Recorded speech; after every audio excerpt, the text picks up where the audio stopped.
Listen, most people think freedom is free, but I discovered something shocking in my decade studying economics. True freedom has a price tag, and it's exactly $500,000.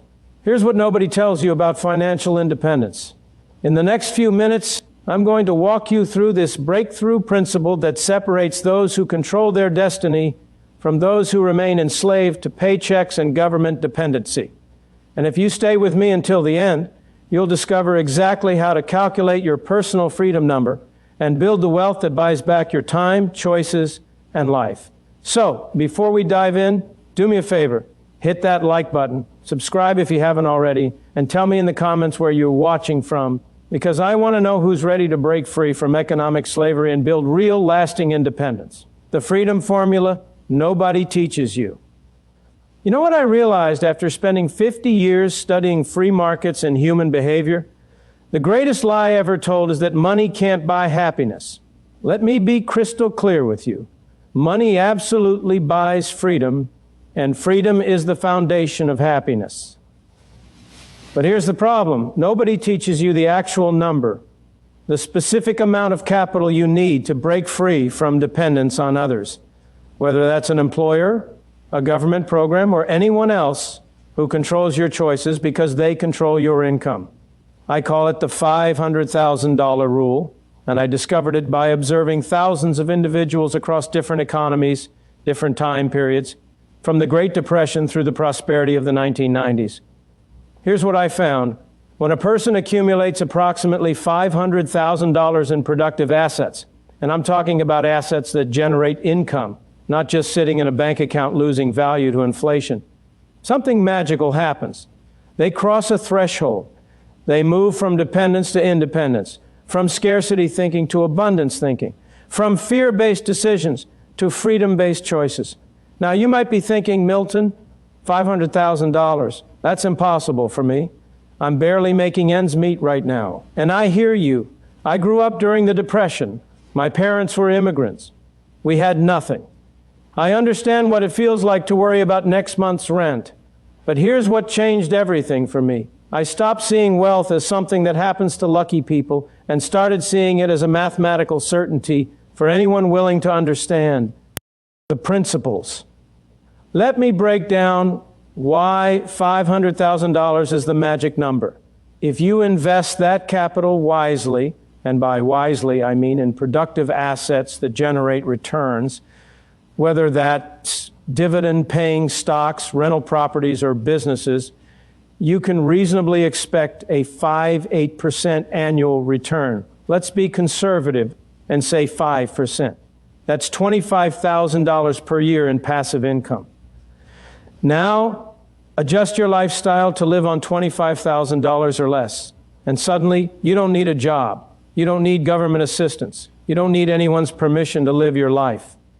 That's freedom. But here's the deeper insight most people miss. This isn't really about the money.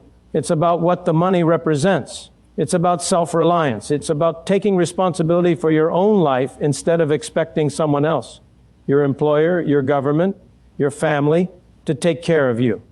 When I published Capitalism and Freedom in 1962, I wasn't just making an economic argument. I was making a moral argument that freedom and responsibility are inseparable, and that economic freedom is the foundation of all other freedoms.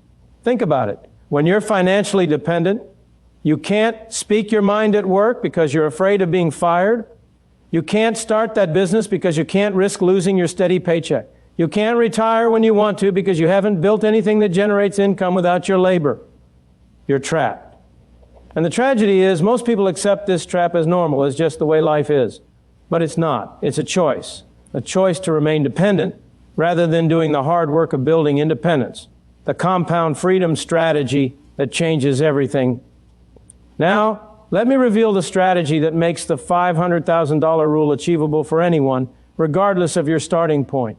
It's called the compound freedom strategy, and it's based on 3 principles I've observed working consistently across every economic environment I've studied in my lifetime.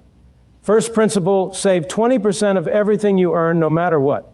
I don't care if you're making $20,000 a year or $200,000. 20% goes directly into your freedom fund before you pay for anything else. You know what I learned studying the savings rates of successful individuals versus unsuccessful ones between 1930 and 2000? The difference was an income level. Plenty of high earners died broke. The difference was discipline.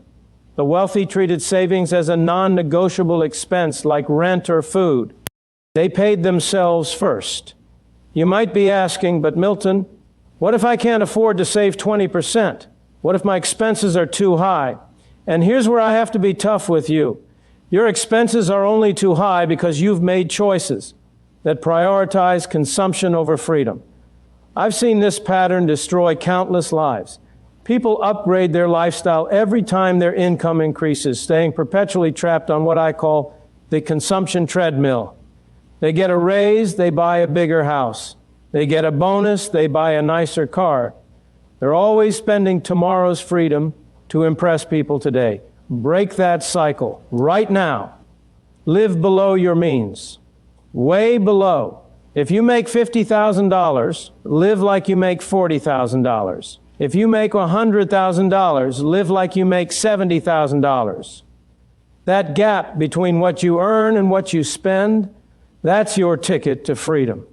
And here's the beautiful part. When you reach that $500,000 mark, you can maintain the same modest lifestyle and be completely free, or you can upgrade modestly knowing your capital continues working for you. Second principle, invest in productive assets, never in consumption. This is where most people fail. They think they're investing when they buy a new car or a bigger house to live in. That's not investing, that's consuming. An investment is something that generates income or appreciates in value without your active labor. Dividend-paying stocks, rental properties, a business that can run without you. These are assets that work while you sleep, that compound your wealth year after year. I spent decades studying investment patterns, and here's what the data shows. From 1926 to 2000, the stock market returned an average of about 10% annually. Real estate in good markets typically returned 8 to 12%. These aren't speculations, these are historical facts. If you consistently invest your 20% savings into these productive assets and reinvest the returns, the math becomes inevitable. A person earning $50,000 who saves $10,000 annually and earns 8% returns will have $500,000 in approximately 23 years, less than a generation. That's not a fantasy. That's compound interest. Third principle, protect your capital from inflation and bad government policy. This is the part that makes me furious because it's where government directly steals your freedom. When central banks print money recklessly, when politicians promise benefits they can afford, when regulations strangle productive enterprise, they're robbing you of your purchasing power and your opportunities to build wealth. Between 1913, when the Federal Reserve was created, and 2000, the dollar lost over 95% of its value. That means if you just held cash, you lost almost everything. This is why you must invest in real assets that maintain value despite government incompetence.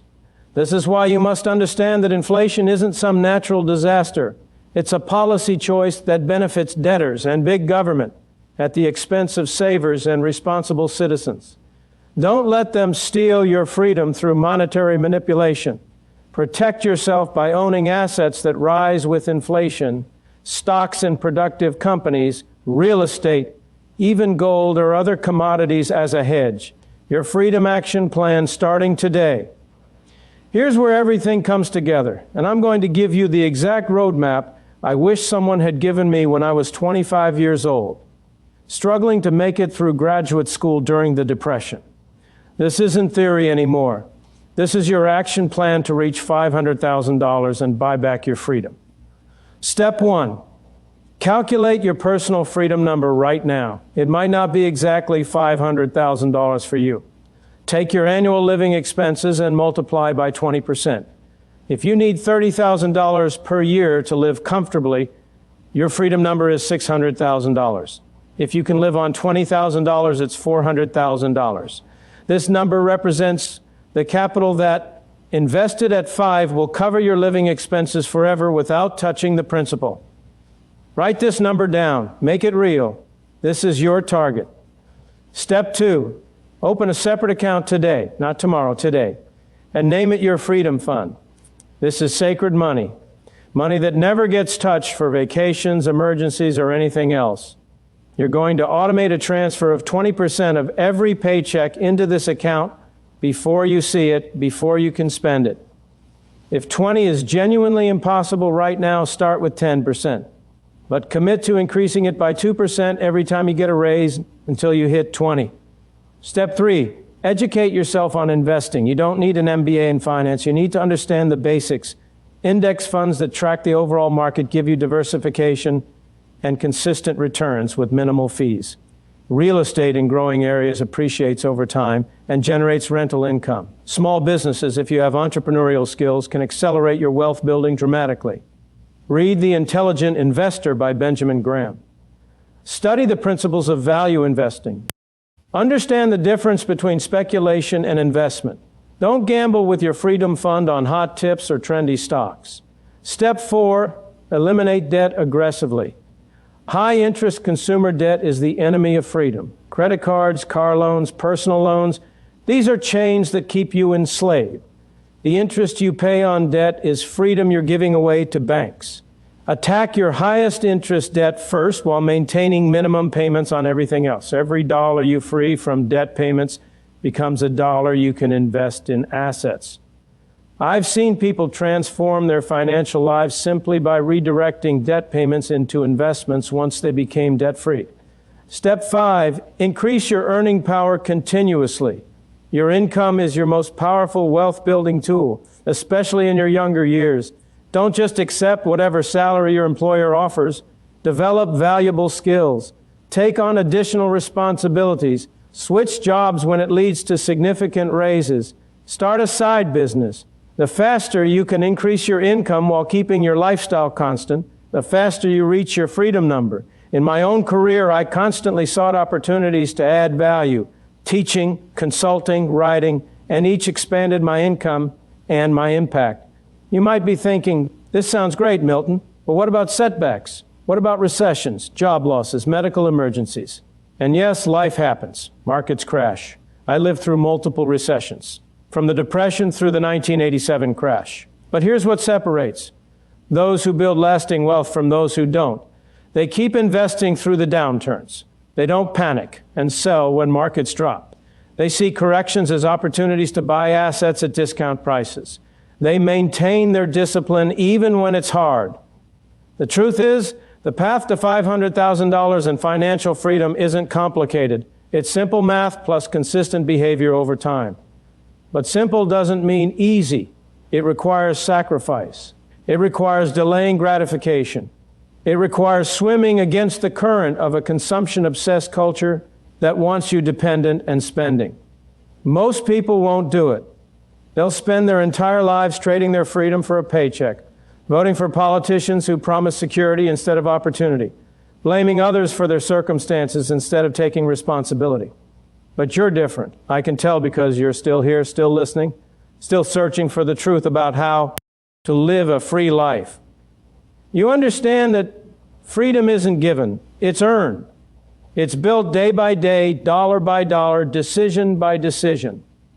And here's what I promise you, when you hit that freedom number, when you wake up one morning and realize you don't need anyone's permission to live your life, everything changes. Your confidence soars, your stress disappears. You can take risks on things you're passionate about because failure doesn't mean catastrophe.